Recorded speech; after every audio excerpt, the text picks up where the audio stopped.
사도행전 2장에는 우리가 초대교회의 출발이라고 부르는 마가다락방에 오순절 성령이 임하시면서 예수님 말씀에 성취가 이루어집니다. 내가 떠나는 것이 너희에게 유익이다.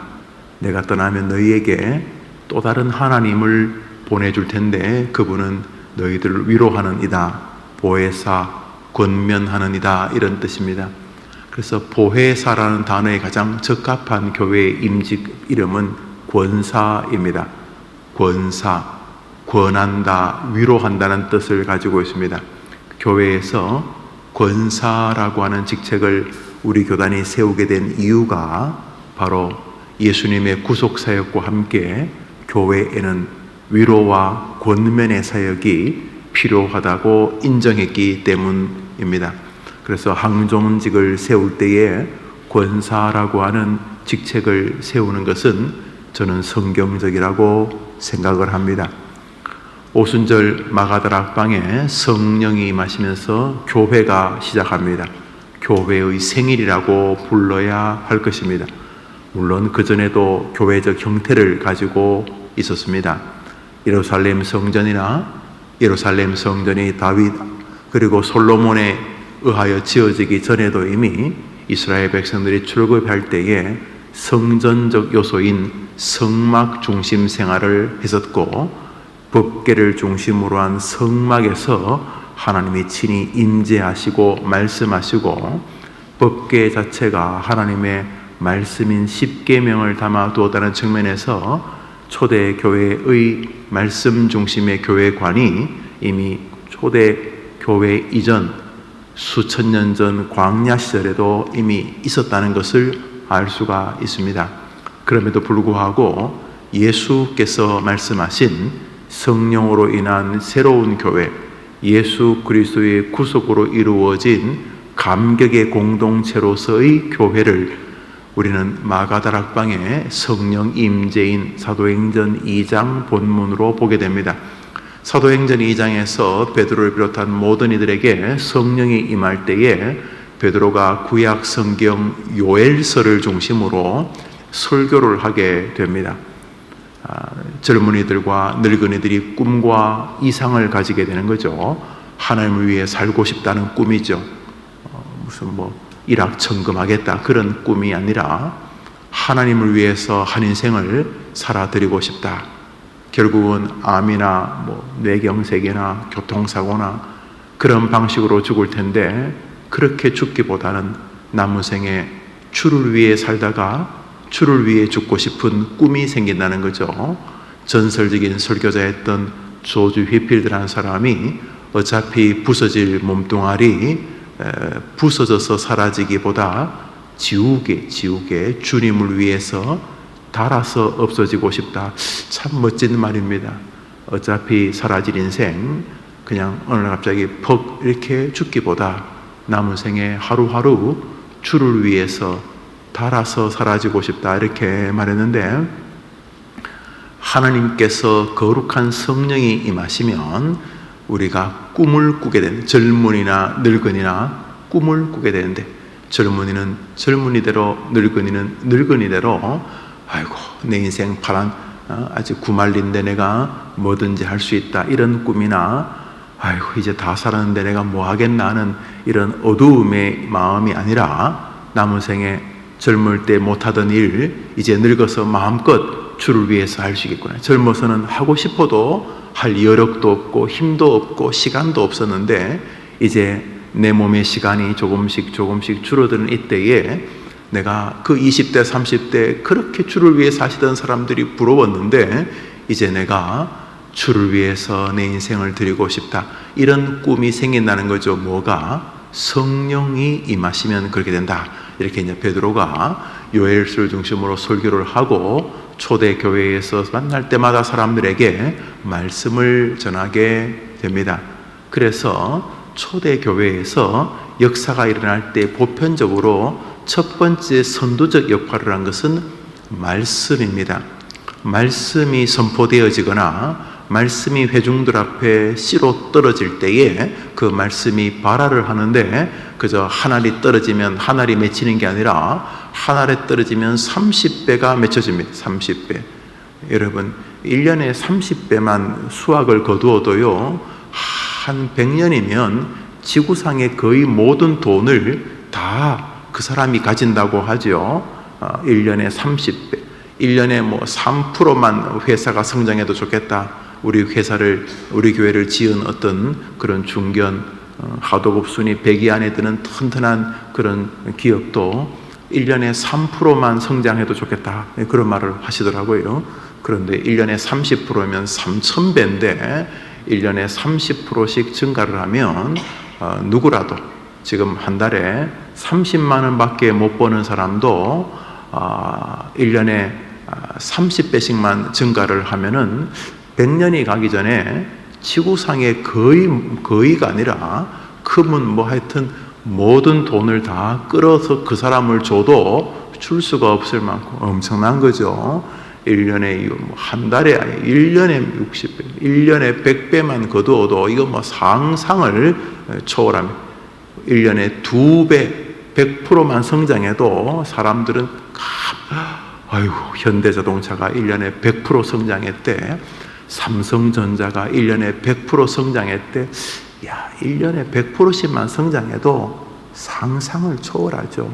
1년에 100%만 해도 뭐 계산할 수가 없는데 그런 놀라운 역사가 초대교회에서 벌어졌는데 그 씨가 말씀이었다는 것입니다. 우리 사도행전 우리 2장 우리 41절 일부분 읽어봅시다. 시작. 그 말을 받은 사람들은 세례를 받음에 이날의 신도의 수가 3,000이나 더하더라. 초대교회 부흥의 1차적인 요소는 그 말을 받는데 여기 그 말은 베드로의 설교를 비롯합니다. 뭐 부단 베드로만 설교했겠습니까?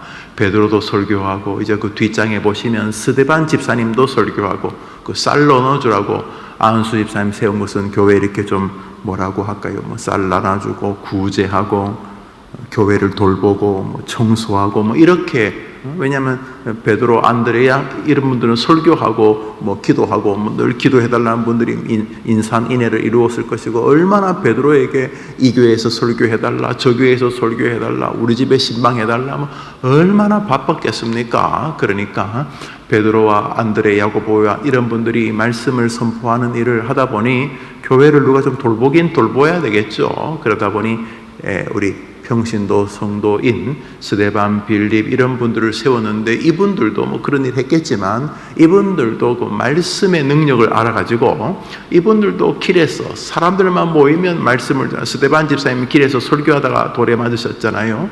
또 빌립도 그냥 사마리아까지 가가지고 아마 빌립이 거기서 자란 것 같아요. 사마리아 남들이 가기 싫은 사마리아 가가지고 막 이렇게 설교를 하면서 이 빌립을 통해 사마리아 성이 복음화되죠. 또 그 이디오피아의 장관을 또 복음을 전해서 말씀드렸죠.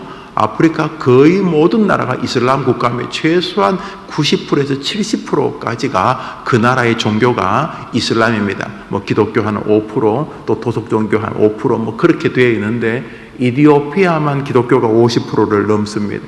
이디오피아가 대단한 거죠. 무슨 일이 있었냐? 2000년 전 빌립 집사님이 이디오피아 장관에게 복음을 2000년 동안 이디오피아 안에 복음의 역사가 남아있는 거죠. 참 위대하죠. 우리 집사님 한 분이 하시는 일이. 그러므로 초대교회 부흥의 출발은 말씀입니다. 이것은 교회만이 아니라 개인도 마찬가지입니다. 지치고 있던 성도들 자기 자신에게 줄 수 있는 최고의 선물은 말씀을 묵상하는 것, 말씀을 듣는 자리에 자기를 이렇게 밀어넣는 것입니다. 말씀이 있는 곳에 서는 것입니다. 이것은 누구도 예외가 없습니다. 목사조차 말씀과 멀어지는 것은 불행한 것입니다. 저는 그러면서는 목사로 세움받은 게 너무 감사합니다. 야, 내가 얼마나 믿음이 없었으면 하나님이 나를 목사를 세웠을까? 저는 그런 생각을 합니다. 저는요, 뭐 낚시도 좋아하고 노는 것도 좋아하고 어릴 때부터 극장에서 나고 자라서 영화 보는 것도 좋아하고 보시면 딱 한량이죠. 뭐 거룩해 보입니까? 제가요 목사가 아니면 주일날 교회도 안 올 사람인데 그래서 하나님이 목사 만드신 거 아닌가 생각을 해요. 저는 뭐 어릴 때부터 책 읽는 거 좋아했는데 성경책 빼고는 다 읽었습니다. 성경책은 도저히 읽을 수가 없어요. 뭔 소리도 못 모르겠어요. 은혜를 받기 전까지 성경책은 거의 약 먹는 거, 뭐 약을 즐겁게 먹는 사람 없잖아요. 그런데요, 은혜를 받으니까 세상에 어째 그렇게 성경이 그렇게 좋아하던 무협지보다도 1000배쯤 더 재밌고, 성경을 읽을 때마다 성경에서 뭐 무한한 세계가 있고, 성경 안으로 들어가서 그냥 나를 출애굽 장소에도 세우고, 다니엘 옆에도 세워주시고, 또 성경을 읽으면 또 감옥에서 오네시모를 가르치는 빌립 옆에도 세워주시고, 그냥 성경 안으로 하나님이 저를 이끌어 주시는, 이게 얼마나 큰 복인지. 여러분, 우선 개인이든 교회든 하나님의 은혜의 출발은 말씀과 깊은 상관이 있습니다. 초대교회 그 말을 받을 때에 3,000명, 5,000명씩 역사의 주인공들로 백성들이 하나님의 자녀 품으로 들어왔다, 이런 이야기 아닙니까? 초대교회만 말씀을 통해서 무슨 일이 벌어진 게 아닙니다. 우리 개인도 마찬가지입니다. 제가 말했잖아요. 목사조차도 그러니 성도님도 마찬가지입니다. 먼저 여러분에게 다시금 살아나기를 원하는 소망이 있다면 모든 것을 먼저 멈추고 말씀 안으로 여러분을 인도하게 되기를 바랍니다. 오늘도 승리는 말씀의 씨가 여러분 앞에, 여러분 안에 떨어지는 것입니다. 많이 힘들지요. 성경도 읽고 싶지도 않고 들리지도 않지요. 그러나 이를 악물고 하나님의 말씀을 다시금 듣습니다. 고마운 것은 과거에는 그저 이렇게 목사님 설교를 들으려면 카세트 테이프를 구해서 뭐 그래 들어야 되었지만, 이제는 그저 뭐 스마트폰이라 그러죠. 이렇게 설교를 들을 수 있는 인터넷이 연결되는 곳이기만 하면 뭐 엄한 잡동사리 소리도 많지만은 자신의 목사의 설교를 또 들을 수 있기 때문에, 저도 가끔 제 설교를 뭐 자주는 듣지 않습니다만 성도들이 어떻게 들으시는가 이렇게 들어볼 때가 있습니다. 희한한 것은 나는 저런 말 한 적이 없는 것 같은데 그 설교 안에 그런 말씀이 제게 은혜가 되기도 하고 돌아보게 되기도 하고, 또 부족한 제가 설교한 내용이지만 제가 한 설교 속에서 저는 사라지고 하나님을 만나게 되는 것을 경험합니다. 그러므로 말씀을 읽고 듣는 일은 개인적 교회적 부흥의 출발점입니다. 바꾸어 말하면 침체가 되면 더 이상 교회에 말씀이 없습니다. 교회 가도 죄송하지만 설교 시간이 냉랭합니다. 저 목사가 지는 믿고 있는가 싶기도 하고, 저 사람이 지금 무슨 소리 하는지 모를 것 같습니다. 그러나 반대로 하나님이 은혜를 회복시켜 주시면 설교가 들리기 시작합니다. 옆 사람 다 졸아도 나에게는 하늘이 다가오는 것을 경험하게 됩니다. 다른 사람은 성경책 읽자고 하면 한숨 쉬고 하품부터 하지만 성경을 읽자고 성경을 펼 때에 마치 맛난 음식 앞에 포크와 나이프를 들은 희한한 느낌을 받습니다. 성경을 펼 때 독특한 스릴이 넘칩니다. 어떻게 나를 이 은혜의 세계로 인도해 주실까? 성경이 열리면서 내 마음이 열리는 경험을 했기 때문입니다.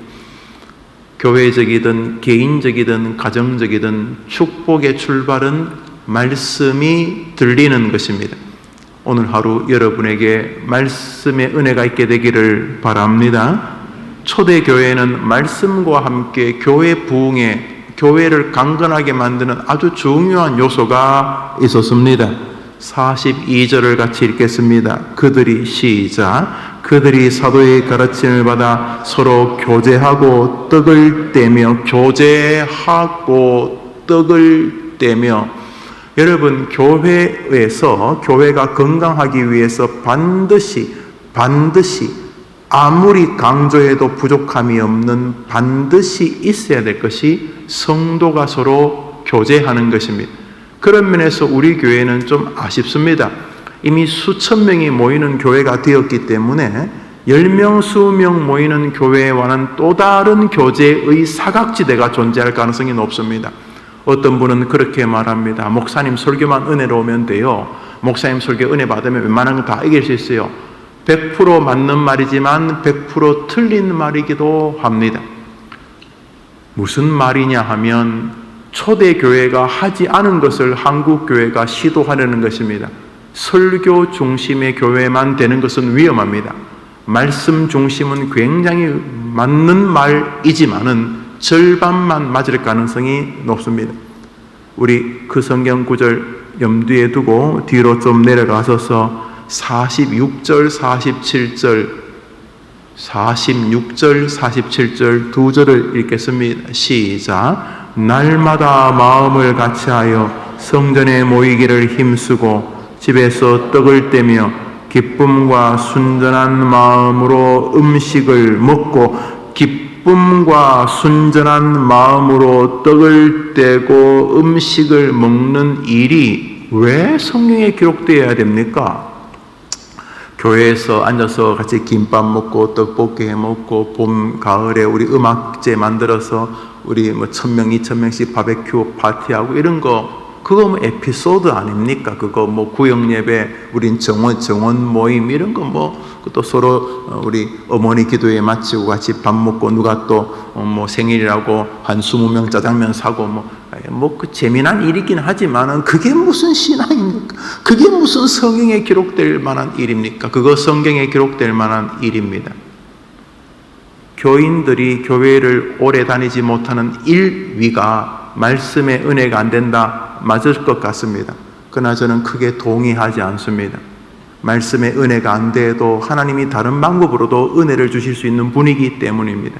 그러나 성도의 교제에 단절이 오면은 오래 교회 생활 못합니다. 교회는 절이 아닙니다. 산으로 올라가는 곳이 아니고 세상 속으로 내려오는 것입니다. 세상 속으로 내려온다는 말은 성도가 서로 교제하는 것의 가치를 존중한다는 것입니다. 그런 면에서 해림교회 성도님은 한 사람이면 됩니다. 무슨 말이냐 하면 누군가 한 사람을 친교의 대상으로 알아 돌봐 주어야 하고 돌봄을 받아야 합니다. 먼저 돌봄을 받겠다는 생각을 좀 뒤로 미루십시오. 귀한 일이긴 합니다. 돌봄 받는 것은 누군가에게 돌볼 수 있는 기회를 주는 것이니 좋은 것이긴 하지만 그것을 남에게 주기보다 본인이 먼저 실행하십시오. 교회에 와서 따뜻한 마음으로 누군가 한 사람을 도와주면서 하루가 가기 전에 묘한 성도의 교통이 있는 친교만 있다면 그 사람 교회 생활 크게 어렵지 않습니다. 그러나 놀랍게도 많은 교인들이 익명성에 감추어진 신앙생활을 편하다고 합니다만 오래 못 갑니다. 왜냐하면 초대교회에서 하지 않았던 짓이기 때문입니다. 많은 분들은 목사가 신방 오는 것도 힘들어합니다. 목사님, 제가 해림교회에 나온 이유가 자꾸 목사님들이 신방 안 오고 그래서 나오는 것입니다. 이렇게 말하는 분들이 있습니다. 저는 그것이 건강하다고 생각하지 않습니다. 왜냐하면 성경적이지 않기 때문입니다. 초대교회 한번 설교하면 3,000명, 5,000명씩 뒤집어지고 한번 기도하면 병자가 낫던 초대교회, 예수님하고 직접 밥을 먹고 그 발은 예수님이 직접 세숫대야를 가져와 씻겨준 세족식의 발이었으며 그 손은 예수님의 옆구리, 창과 그리고 피와 물을 쏟았던 예수님의 손과 옆구리를 만졌던 도마 같은 목사님이 설교하던 시절이었습니다. 그러니까 감히 우리 시대의 아무리 날고 긴다는 목사님 설교자도 발바닥도 못 쫓아갈 시대였습니다. 그 자체가 권위, 은혜의 상징들이 있었습니다. 한 분 한 분이다. 그런 탁월한 분들이 목회하는 초대교회에서도 성도의 교제는 보십시오. 반복해서 강조하고 있지 않습니까? 함께 모여 떡을 떼고 떡이 저절로 나옵니까? 누군가 쌀을 냈겠죠. 쌀은요, 누가 돈을 냈겠죠. 그 쌀은요, 쌀 가만 놔두면 그 떡이 됩니까? 그 빵이 됩니다. 여기 브레드, 빵을만, 이스라엘 사람들은 빵이죠. 그 빵 저절로 누군가 불을 떼서 구웠겠죠. 구우면 또 저절로 그 교회로 옵니까? 누군가가 또 배달을 했겠죠. 성도가 서로 교제하는 것이 만만한 거 아닙니다. 설교 듣는 게 제일 쉬워 보일 수도 있습니다. 벌써 성도가 교제하려면 누군가가 헌신해야 되고 돌보아야 하고 희생을 해야 됩니다. 하나님은 그런 방식을 통해 당신의 나라가 형성되기를 원하십니다. 사도행전에 여러분의 신앙 고백이 있죠. 성도가 서로 교통하는 것을 믿습니다. 전능하사 천지를 만드신 하나님 아버지를 내가 믿사오며 그 외아들 우리 주 예수 그리스도를 믿는 것처럼 나는 성도가 서로 교통하며 살아야 한다는 것을 믿습니다라고 말하는 것입니다. 감사하게도 소망 한 달이 해림교회의 중요한 사역으로 자리 잡혀져 가는 듯 느낌이 듭니다. 안식년 기간 동안 오상이 호주에 계신 선교사님과 많은 대화를 하면서 성도들을 더 잘 돌볼 수 있는 길이 무엇일까? 내가 70을 넘어가면서 내 지나온 사역을 돌아볼 때에 누군가가 나를 조금만 더 도와주었다면 더 신실한 하나님의 사람으로 살다가 죽지 않았을까? 귀하신 노 선교사님의 말씀을 듣고 또 저도 묵상하는 가운데 우리 해림교회 소망 한 달 프로그램을 시작을 했습니다. 제일 큰 은혜를 받는 사람은 접니다. 늦은 저녁 하루의 잠언이 묻어있는 성도들의 하루의 삶을 보면서 기도하게 되고 그들의 얼굴을 떠올리고 그들의 가정을 위해 간구하게 됩니다. 눈에 보이지 않는 목사의 한 줄의 문장이지만 성도가 서로 교통하는 것을 느낄 수 있습니다. 사랑하는 여러분, 성도가 서로 교통하는 것은 신실한 의무와 헌신이 따르는 것입니다. 성도가 서로 교통하려고 하면 말 많은 사람 이야기를 묵묵히 들어줘야 되고 자기는 가만히 있고 나만 하루 종일 말해야 될 수도 있고 성도가 서로 교통하기 위해서 가족들과 하루 회식할 수 있는 비용을 다른 사람의 식사를 섬기기 위해서 내 것을 내려놓아야 될 수도 있습니다. 그러나 하나님은 그런 방식을 신앙이라고 인정을 하고 계십니다. 여러분들은 성도가 서로 교통하는 일이 신앙이라고 생각하는 거룩한 영적인 의무와 심지어 권리를 누리고 계십니까? 우리 해림교회가 감사합니다. 코로나 이전까지 예배당을 지은 지 3년밖에 안 됩니다만 코로나 이전까지 1000명 가까운 성도들이 매년 등록을 하셨습니다. 아마 코로나가 잡히면 다시 그렇게 될 것이라고 생각이 되어집니다. 교회가 번성하니 너무 감사합니다. 너무너무 감사합니다. 또 성도님들이 열심히 헌금 생활합니다. 아주 너무 감사합니다. 그래서 교회가 하나님이 원하시는 방향의 일들을 진행하고 해오고 있고 선교사를 돕고 있고 아이들을 위해 하나님의 뜻을 진행하고 있으니 너무 감사합니다. 하나님이 제가 은퇴하기 전에 노인 요양병원 시설을 주시기를 기도하고 있는데 여튼간에 세울 수 있는 천연평 땅을 하나님이 주셨습니다. 기도하면 도와주실 것이라고 생각이 되어집니다. 거기도 재정이 들겠지만 우리 하나님 부자니까 해림교회를 이렇게 인도하신 것을 볼 때에 염려하지 않습니다. 그러나 제 마음에 일말의 기도 제목이 있다면 성도가 서로 교통하고 있는가 하는 것입니다. 정원, 무슨 모임, 사실 중요한 게 아닙니다. 중요한 것은 그 안에 흐르고 있는 성도가 서로 교통하는 것입니다.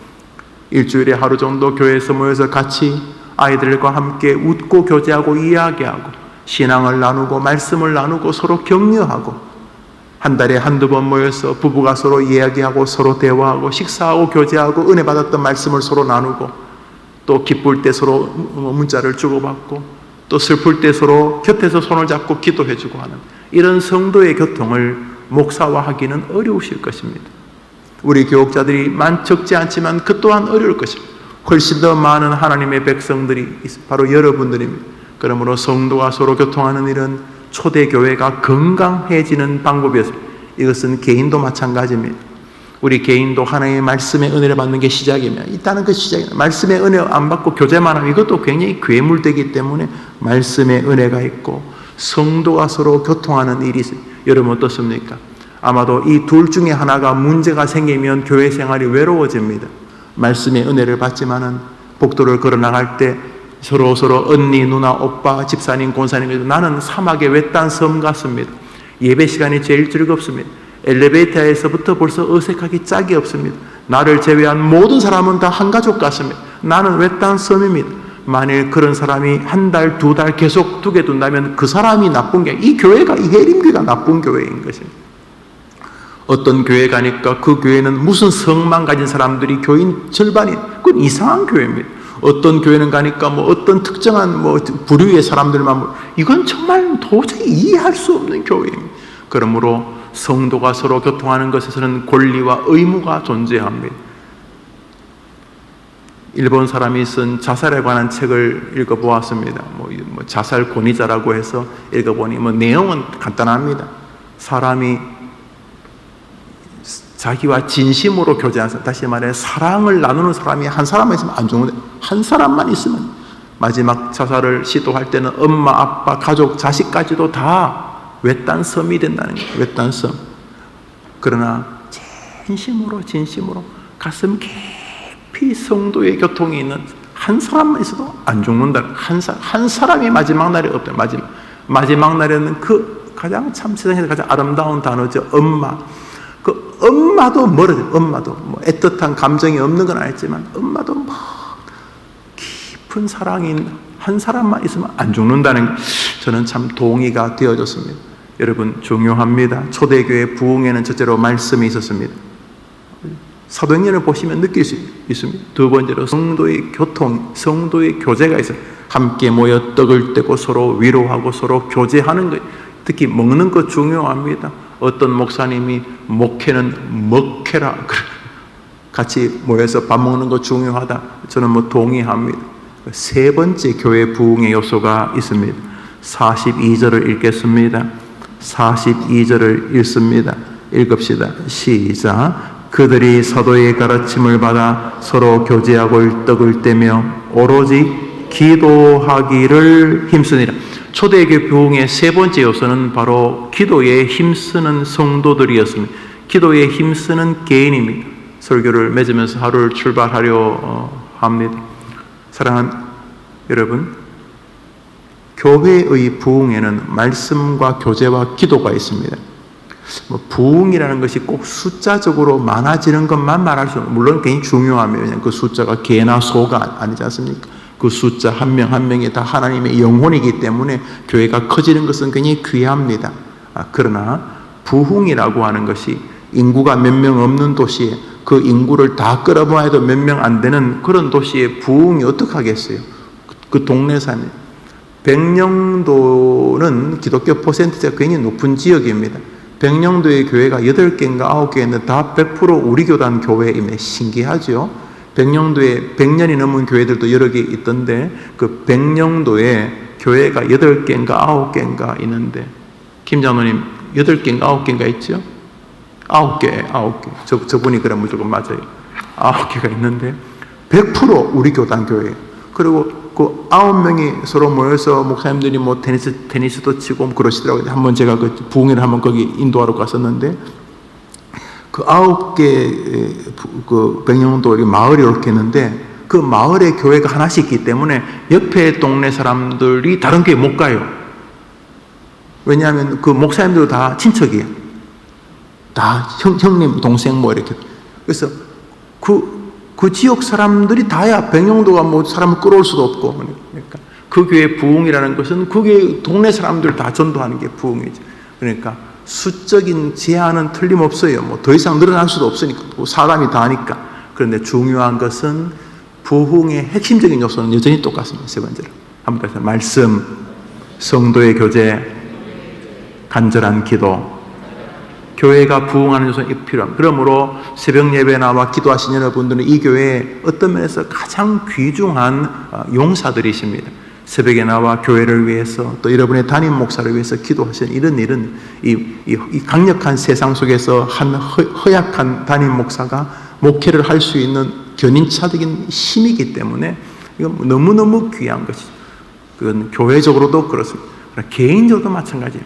개인적으로도 힘있는 믿음 생활을 원하신다면 여러분은 항상 그곳에 있게 해야 됩니다. 어디? 말씀의 자리에, 성도가 교제하는 자리에, 간절한 기도의 자리에 항상 자기를 데려다 놓아야 됩니다. 항상 말씀, 교제, 기도의 자리에 자기를 항상 데려다 놓아야 됩니다. 그리고 이 중에 하나라도 부족하면 어딘가 멍이 든다. 어디 부딪히면 시퍼렇게 멍이 드는 것처럼 이 중에 하나만 부족해도 어딘가 내 영혼에 멍이 든다는 것을 기억해야 됩니다. 이것은 초등학생도 마찬가지입니다. 주일학교가 망가진다면 이 세 가지 때문입니다. 어떤 것? 그 아이를 위해서 그 아이가 말씀의 은혜를 받는 일이 문제가 있거나 걔는 교회를 가는 이유를 알 수가 없어요. 이해도 안 되는 설교, 이해도 안 되는 분방 공부, 이해도 안 되는 스님이 뭐 러시아 말 같은 중얼중얼거림, 도저히 이해도 안 되는 한 시간을 보내고 있어요. 가끔 재밌는 뭐 프로그램이 있지만 뭐 재밌는 건 텔레비나 인터넷이 더 재밌는데 게임이 훨씬 더 재밌는데, 그래서 아이들에게 여튼간에 말씀이 들려지. 이건 교회의 사명. 두 번째로 아이가 교회 왔을 때 세상하고는 확연히 다른, 뭔지는 모르지만 이 목사님이, 이 전도사님이, 그리고 우리 선생님이 정말 나를 사랑하는구나, 이 미묘한 이 성도의 펠로십이 아이가 느껴져요.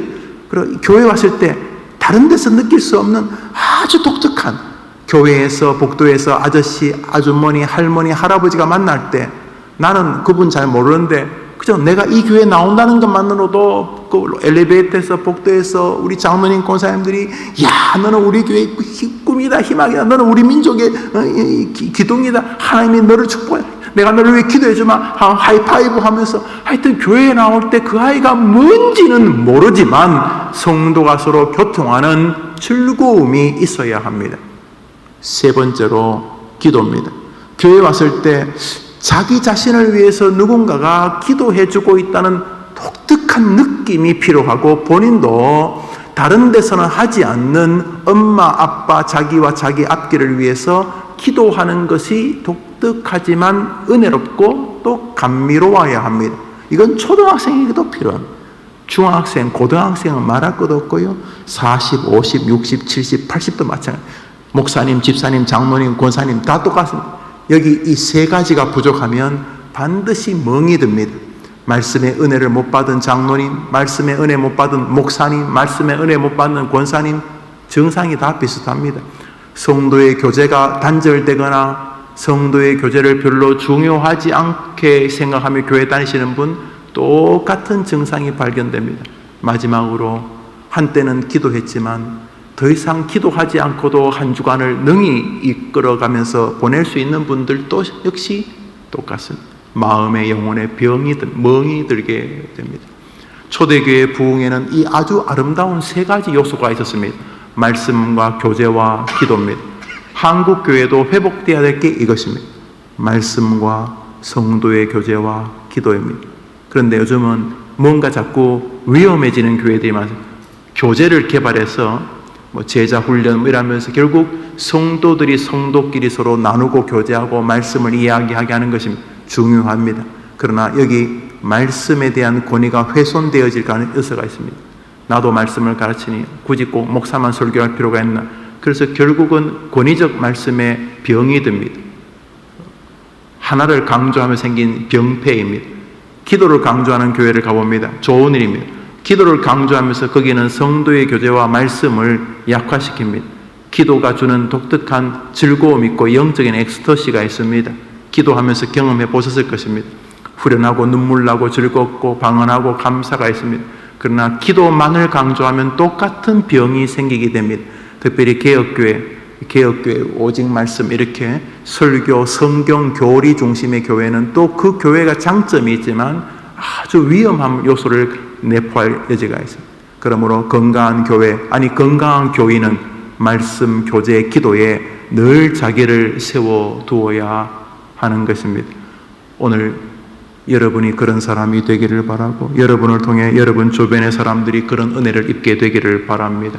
해림교회에 왔을 때 누구도 소외되지 않도록 따뜻한 마음으로 다가가면서, 성도의 교제가 없으면 저 사람도 넘어지겠지만 하나님은 나에게도 벌을 주시겠다, 이런 마음을 가지고 기꺼이 손을 내밀어서 해림교회에 와서 한 달, 두 달 지나면서 말씀의 은혜와 기도의 즐거움도 있지만 정말 내가 좋은 사람을 만났습니다. 내가 세가족 성경 공부하면서, 내가 브릿지하면서, 밀당하면서, 소망한다라면서 나는 정말 좋은 사람 만났습니다. 정말 행복합니다. 그 사람을 통해서 다시 조금씩 지경이 넓어지면서 우리 정원이 너무너무 재밌습니다. 그 정원 때문에 위로를 얻습니다. 이것이 초대교회를 따르는 모습입니다. 많은 사람이 초대교회로 돌아가자고 합니다. 그게 뭔데요? 말씀, 교제, 기도의 삶으로 돌아서는 것입니다. 복된 날입니다. 오늘 우리 교회를 보시고 자기 교회도 우리 교회처럼 짓고 싶다는 분이 교회를 좀 찾아오시겠다고 아침에 그러셔서 뭐 도울 수 있는 일이면 도우려고 합니다. 하나님께서 우리 교회를 예쁘고 또 아름답게 지어주셔서 예배당을 지으려는 분들에게 좋은 샘플이 된다고 합니다. 또 어느 잡지에 우리는 모르지만 우리 교회가 아주 아름다운 예배당, 훌륭한 예배당, 또 짓는 과정과 지은 이후의 모든 열매들이 좋은 교회로 소개되었다고 합니다. 뭐 그분들에게 따뜻한 마음으로 돌보고 또 설명해 드리는 것도 저는 성도의 교제라고 생각합니다. 그러나 더 중요한 건 우리들 아니죠. 오늘 우리 교회 안에 성도의 교제가 기도와 말씀 가운데 충만하게 되기를 바랍니다. 여러분도 오늘 하루 여러분을 말씀과 성도의 교통과 신실한 기도 앞에 세우셔서 멋진 하루, 신나는 하루, 즐거운 하루 여러분이 주역되기를 주님의 이름으로 축복합니다.